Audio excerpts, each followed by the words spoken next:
یہ بات ہو نہیں سکتی کہ انسان کی زندگی میں مشکل نہ ہو۔ جب انسان کو پیدا کیا گیا تھا، اس کا خمیر گویا گیا تھا، تو 39 دن تک اس کے خمیر پر مٹی جو گوندی گئی تھی انسان بنانے کے لیے، اس پر 39 دن دکھوں کی بارش ہوئی تھی اور ایک دن خوشیوں کا می برسا تھا۔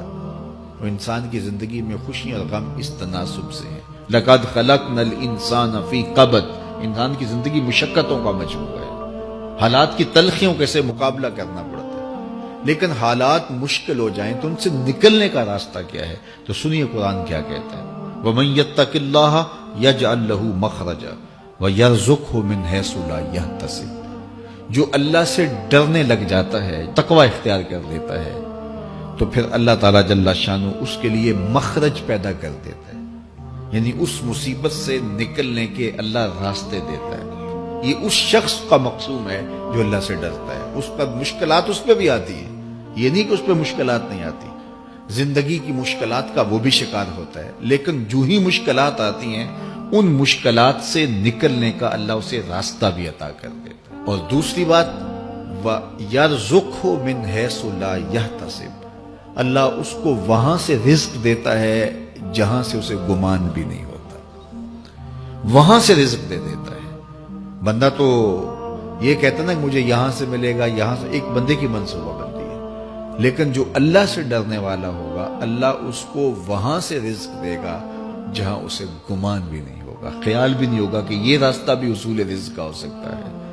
تو یہ میرے رب کا وعدہ ہے اور میرے رب کے وعدے سچے ہیں۔ تو جب تم اللہ سے ڈرنے لگو گے تو یہ تخت و تاج، یہ دنیا کی عزتیں، یہ تمہارے قدموں میں ہوں گی۔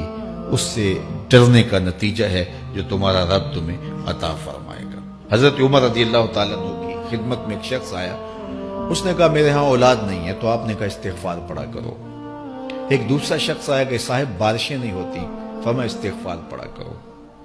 تیسرا شخص حاضر خدمت ہوا اور کہا کہ ہمارے ہاں قحط کا عالم ہے، فرمایا کہ استغفار پڑھا کرو۔ تو کوئی پاس بیٹھا تھا، اس کے اٹھ کے جانے کے بعد کہا کہ مختلف لوگ مختلف سوال لے کر آئے اور آپ نے ایک ہی جواب دیا کہ استغفار پڑھا کرو۔ تو کہا میں نے اپنی طرف سے تھوڑا دیا، یہ تو میرے رب کا فرمان ہے۔ کہا وہ کیسے؟ کہا سورہ نوح پڑھو، فَقُلْتُ اسْتَغْفِرُوا رَبَّكُمْ، حضرت نوح علیہ السلام نے اپنی قوم سے کہا کہ اپنے رب کے حضور استغفار کیا کرو، انہو کان غفارا۔ اس کا نتیجہ کیا ہے؟ جب تم استغفار کرو گے تو وہ تمہارے گناہ بخش دے گا۔ ایک تو فائدہ اس کا یہ ہوگا، وَيُرْسِلِ السَّمَاءَ عَلَيْكُمْ مِدْرَارًا، آسمان سے موسلادھار بارشیں بھی برسیں گی، وَيُمْدِدْكُمْ بِأَمْوَالٍ وَبَنِينَ، اور اللہ تمہیں استغفار کی برکت سے مالا مال بھی کر دے گا، وَبَنِينَ، اور تمہیں بیٹے بھی عطا کرے گا، وَيَجْعَلْ لَكُمْ جَنَّاتٍ وَيَجْعَلْ لَكُمْ أَنْهَارًا،